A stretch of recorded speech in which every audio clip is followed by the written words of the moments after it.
too much too soon on Jared Anderson? No, what's the biggest problem in boxing? Fighters you don't know, fighters you don't care about. For Anderson, the height, the idea of being the next great American heavyweight becomes his identity. That's a good thing.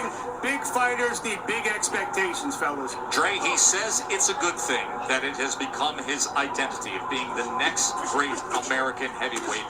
When we visit with him, we constantly walk away saying he feels very comfortable, very secure, very contented. He's got a good way about him. He does, and he looks very content, very comfortable in this first round. But to your point, you know, he's got a polarizing personality, big smile, and a lot of skill to go with it. Right now, what I love from Anderson is his concentration right now. He got his eyes focused and sealed on eBay because he understands what he's up against. He understands that eBay has some power to hurt him. eBay's last fight was in early October right here at the MGM Grand Bubble. It was a 6-round draw. What's good, people? It's about that time to randomly relate, reverse ranch, no hate. So I'm sitting here watching this fight with Jared Anderson and King Lee eBay.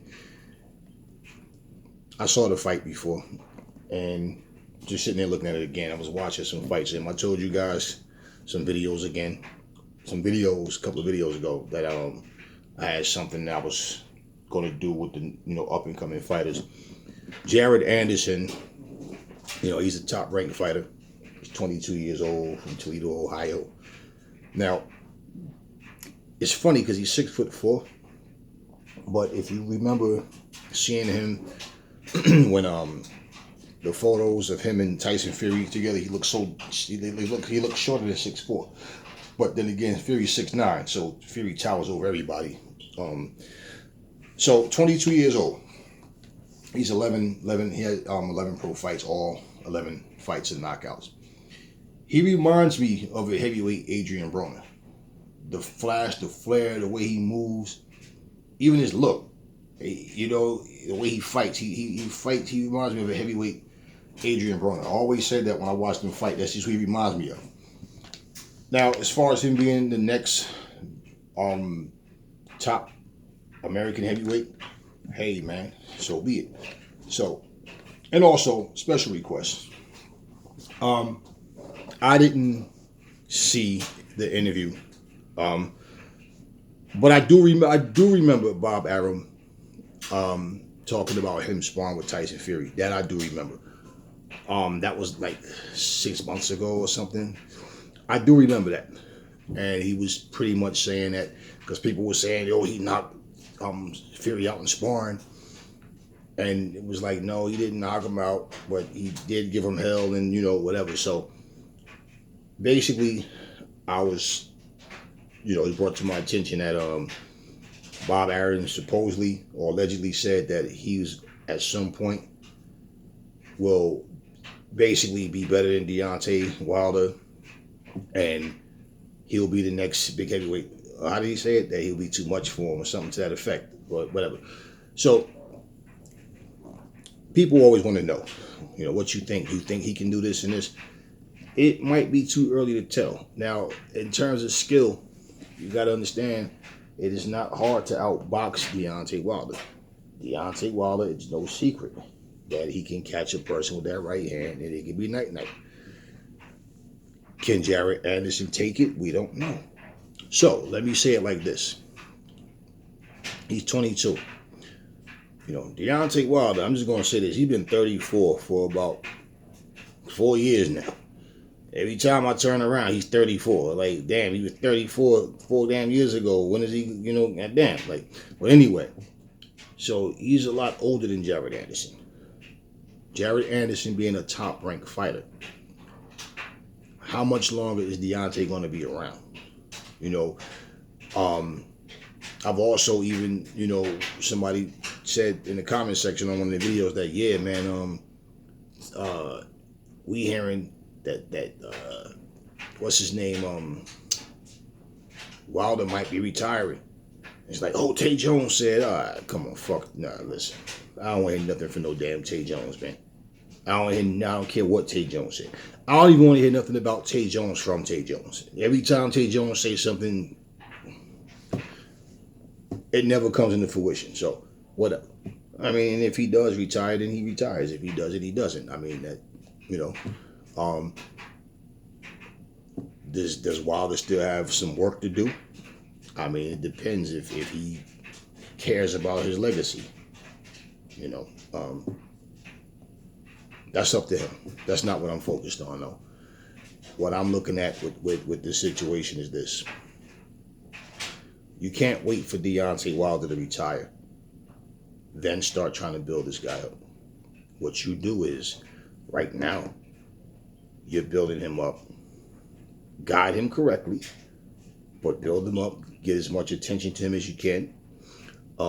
He has this little pimp thing that he does, little pimp gimmick, man. He come out, the big Godfather had the big pimp hat on, his robe, and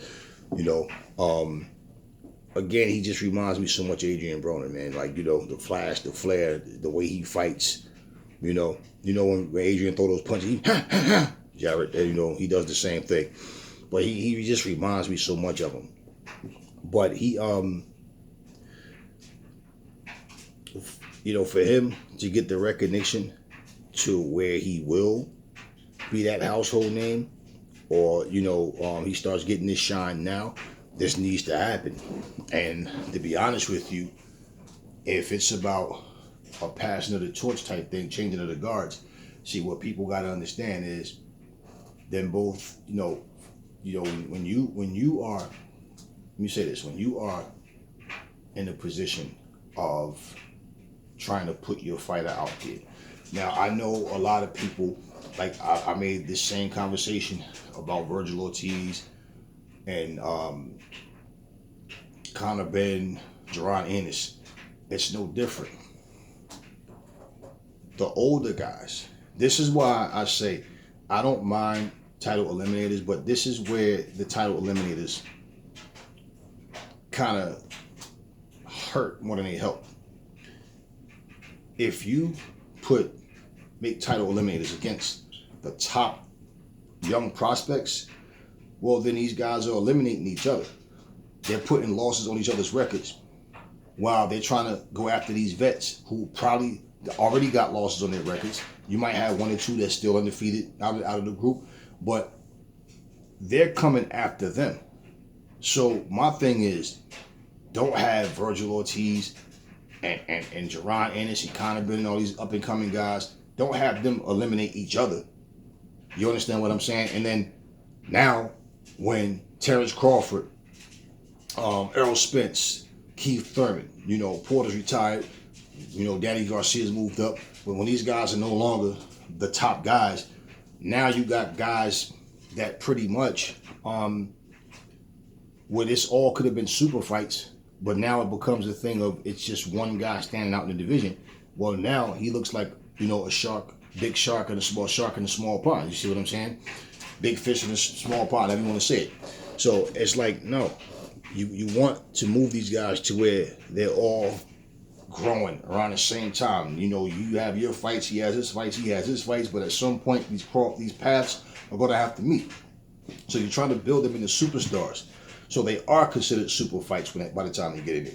But by the time these guys fight, they already got 2, 3, 4 losses. Then it's just like you're just an excuse of a fighter to hold a belt. So when you have a guy like Jared Anderson, Daniel Dubois has one loss to Joe Joyce.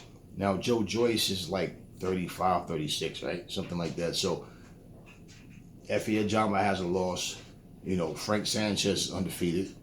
But what I'm saying is, Jared Anderson is actually younger than all of those guys. But that's the class that he's coming into, because there's not a lot of American heavyweights that's well known. You see what I'm saying? So, or as good as he is, in all honesty, he's the best out of all the American heavyweights that I've seen so far. So also what I could see is this too. At some point, especially if it's the type of thing where, let's just say, for example, they're trying to get Jared Anderson a big money fight, and he has a name, and Deontay Wilder is still around.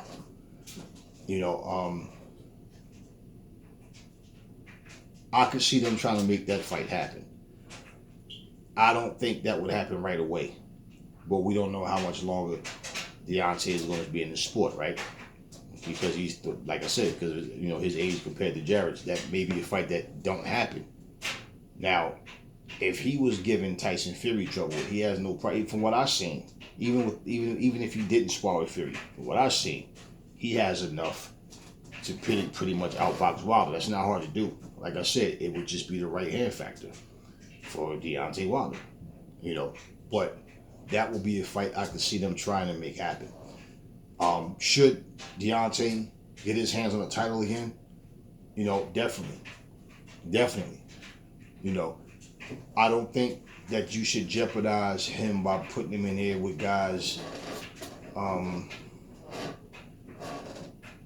to try to make these title eliminator fights. So, like I said, where the younger guys are eliminating each other, because they're going to be the next generation of fighters coming in after,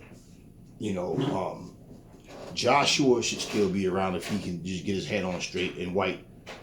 But those guys are still 10 years or more older than Jared Anderson. So, what I'm saying? It'd be the type of thing where when he's coming in, you don't want to be that guy that, like I said, big fish in a small pond. So when you have other guys that surround you, that people like, I want to see this guy versus this guy. I want to see this guy versus this guy. And for the most part, regardless of how it goes, especially if it goes that way, the last thing we want to see is what we're seeing right now, which is it being extremely difficult to get the top fighters in the ring together. Because what does it matter if Jared Anderson becomes the next big star, next big American heavyweight boxer, and then the fights that we want to see him in can't happen. It's just not happening. So that type of thing where, it's like, example, when you had Duran, Leonard, Hagler, Hearns, they're not all the same exact age. Benita, they're not the same exact age. These guys are like years apart and stuff like that. 3-4 years apart and stuff like that. Duran was the oldest, I believe, out of all of them. But at the end of the day, my point is, you had them all at the same time. So the guys after them, Michael Nunn, James Toney, Mike McCallum, Terry Norris, Roy Jones. You see what I'm saying? People like that. That was the generation after. And you had Sugar Ray was still around, where he could have fought, because he fought Terry Norris. Hagler got pissed and walked away when he lost to, Leonard. And Hearns was around. But, so my thing is, and the thing is, they didn't all stay in the same weight classes either. So, you know what I'm saying? It was one of these things, but in their primes, you had them. So the next generation of fighters coming in was all there.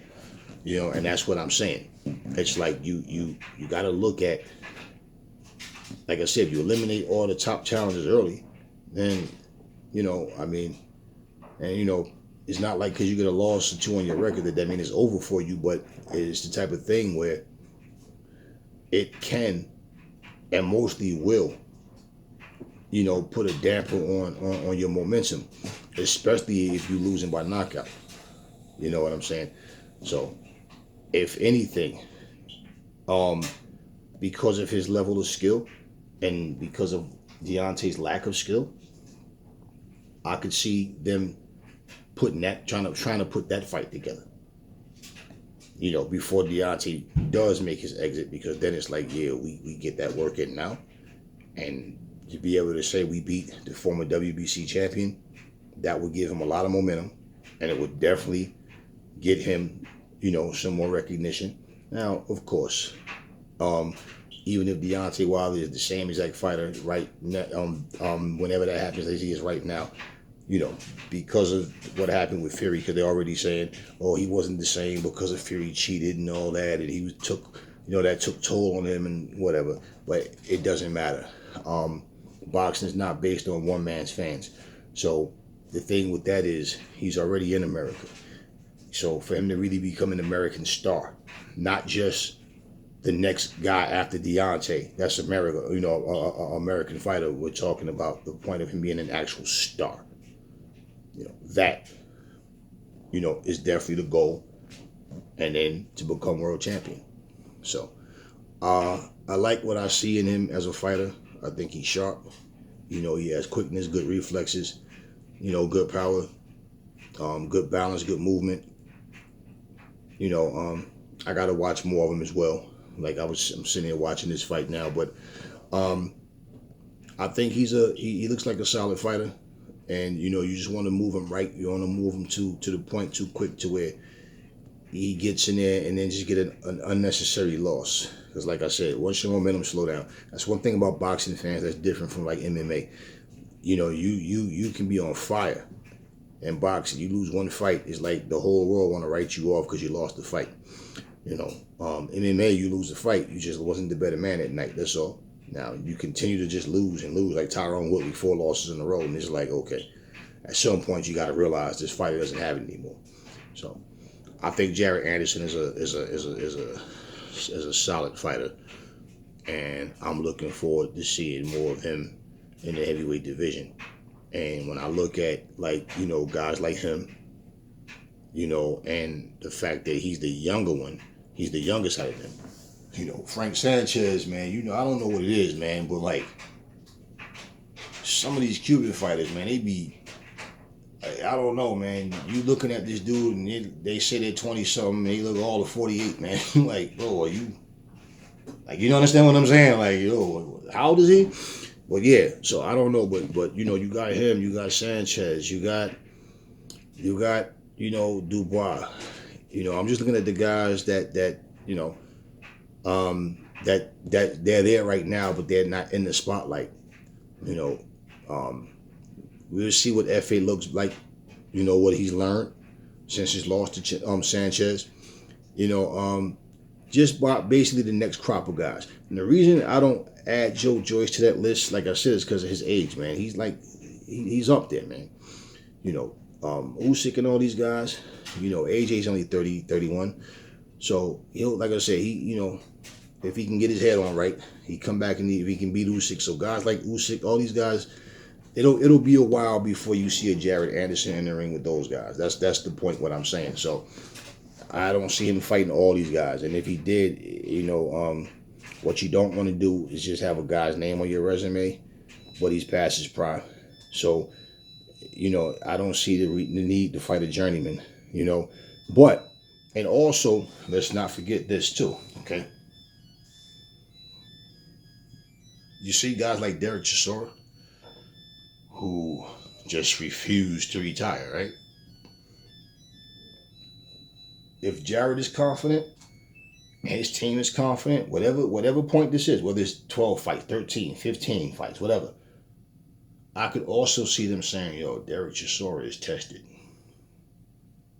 Right? But we could beat this guy.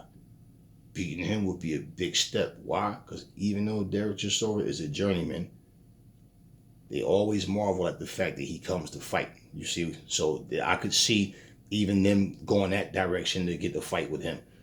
I don't see them putting him in there with a guy like Dylan, you know, or an AJ or Usyk, you know.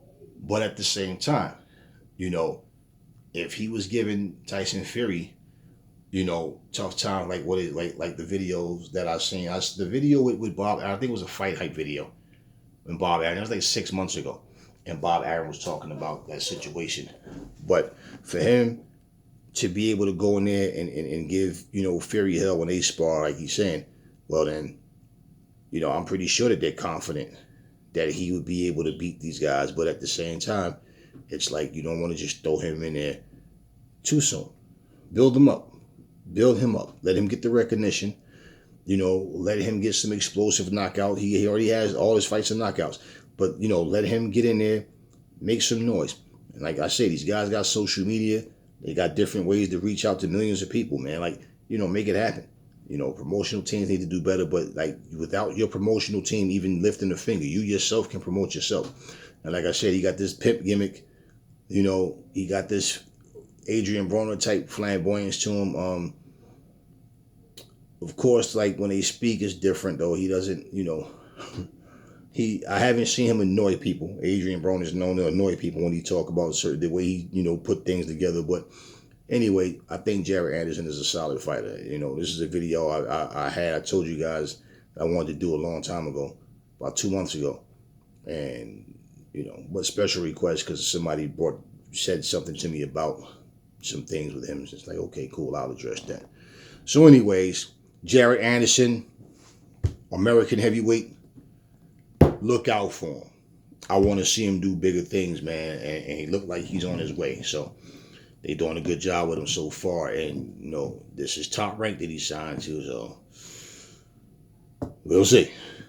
Never fall in love with lies. Remember, the truth brings hate out of people, and I will catch y'all on the next video.